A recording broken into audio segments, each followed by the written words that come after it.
What if Eskom collapsed tomorrow? Imagine waking up to find South Africa plunged into darkness, not for hours, but for weeks or months.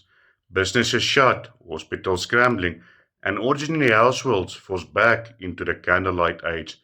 Right now, Eskom is celebrating what looks like a comeback, its first profit in 8 years and the longest stretch without load shedding that many South Africans can remember. But here's the danger: that good news is hiding cracks that could break wide open at any time. In this video, I'll show you the real story behind Eskom's numbers, why this profit may be built on shaky foundations, and most importantly, how you can protect your family and your money if Eskom goes down again. Eskom is the single most important company in South Africa. It generates over 90% of the country's electricity and is the backbone of the economy. When Eskom stumbles, the whole nation feels it, from small shops to mining giants. This year, Eskom shocked the nation by posting a profit. For many South Africans, this felt like a huge sigh of relief. For the first time in years, we weren't planning our lives around blackouts. Businesses started to breathe again. But there's a problem. This so-called turnaround is not built on strong foundations. The profit exists largely because of debt relief, reduced spending on diesel, and temporary improvements in plant performance. The financial statements are still qualified, which means auditors don't fully trust them. And the biggest red flag? Municipalities owe Eskom nearly 100 billion rand. That's money collected from citizens like you and me, but never handed over. So while the lights are on today, Eskom's survival is still hanging by a thread. Let's give credit where it's due. Eskom has pulled off something that many thought impossible. After years of massive losses, Eskom posted billions in profit. This was driven by several key factors. Diesel savings. For years, Eskom relied heavily on expensive diesel generators to cover shortages. In 2025, with fewer breakdowns, Eskom burned far less diesel, saving billions. Improved plant availability. Engineers and technicians managed to get more units back online, reducing the number of hours of load shedding. Cost cutting. Management introduced stricter controls, reducing some wasteful spending. Government support. Crucially, Eskom received debt relief from the state, lowering its financing costs. And the results were visible. Load shedding dropped dramatically. In 2024, South Africans endured more than 300 days of blackouts. In 2025, that fell to just a few weeks. Electricity supply was far more stable, and the mood of the nation shifted. Eskom also promised that the profits would be reinvested into infrastructure. They spoke of a new beginning, with plans for grid expansion, renewable integration, and modernized systems. On the surface, it looked like the giant had finally woken up. But here's the uncomfortable truth. Eskom's comeback is fragile. Qualified audits. For ordinary people, a qualified audit may sound harmless. But in reality, it's a serious warning sign. It means auditors could not fully verify Eskom's numbers. There may be irregular spending, missing records, or uncertainty about whether Eskom can even continue as a going concern. In plain English, Eskom's books are shaky. Municipal debt. Right now, municipalities owe Eskom close to 100 billion rand. That's not just an abstract number. It means ordinary people are paying their electricity bills faithfully to their municipalities, but that money is not reaching Eskom. Instead, it gets swallowed by corruption, inefficiency, or simply mismanagement at local government level. Let's take an example. In some towns, residents have even taken municipalities to court, demanding that Eskom take over billing directly. Why? Because people know they're paying, but the lights still go off, all because their municipality refuses to hand over the money. Total debt. Eskom's overall debt has fallen slightly, thanks to government bailouts. But it is still sitting at unsustainable levels, well over 300 billion rand. The only reason Eskom is breathing is because government absorbed some of the burden. Without those bailouts, Eskom would be bankrupt.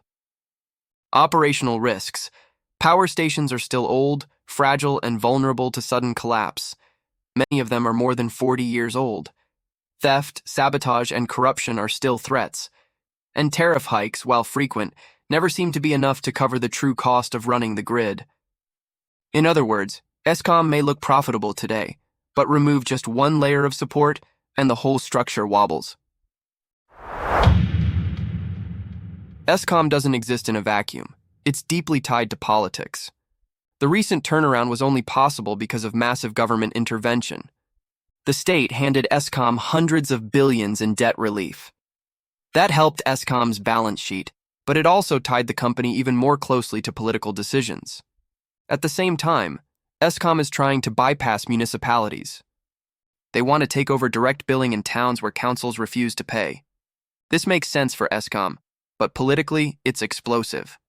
Local governments don't want to lose control of revenue, and many citizens don't trust Eskom enough to hand over their money directly. Meanwhile, tariffs keep rising. Every year, Eskom asks for double-digit increases. Regulators often approve smaller hikes, but still higher than inflation. For poor households, this is devastating. People are paying more and more for electricity, even as their faith in the system drops. And then there's the question of privatization and liberalization. Some in government want to open the energy market, allowing private companies to generate and sell power. Eskom, for all its dominance, may have to compete in ways it never has before. That could either force it to shape up or push it further into crisis. So the politics are messy, the finances are fragile, and the trust of citizens is broken. So where do we go from here? Best case scenario. Eskom continues to improve its plants, municipalities start paying their bills, and the company strengthens its financial position. With steady tariffs and more renewable energy, the grid stabilizes. Blackouts become rare, and Eskom becomes a functioning utility again. Worst case scenario, municipal arrears grow, Eskom can't pay its suppliers, and power plants start breaking down again. Load shedding returns with a vengeance. The state can't afford endless bailouts, and Eskom edges closer to collapse. Most likely scenario, something in between. Eskom limps along, surviving on bailouts and emergency measures. We'll have periods of stability, but always with the risk of blackouts returning. The truth is that Eskom is too big to fail, which means government will keep rescuing it. But that doesn't mean citizens are safe. Every bailout comes out of taxpayers' pockets.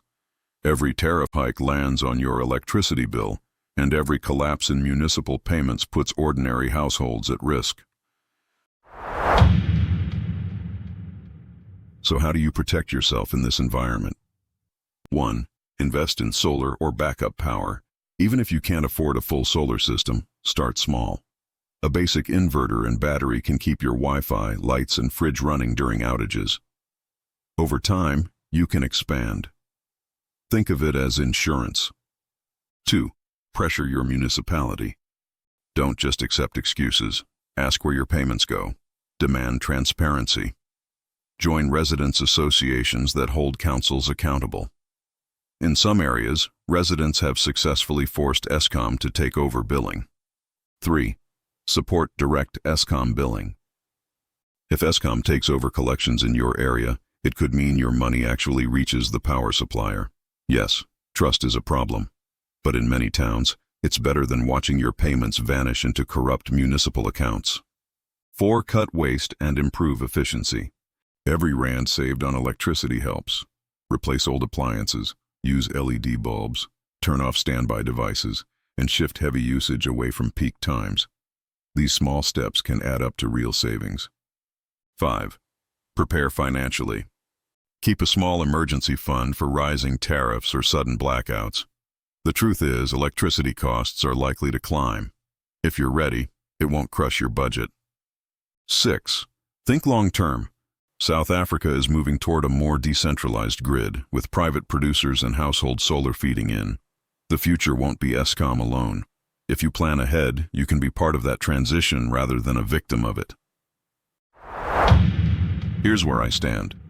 Eskom's profit is real, but it's built on sand.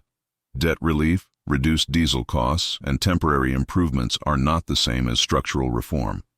The company still carries decades of baggage, corruption, mismanagement, political interference, and collapsing infrastructure.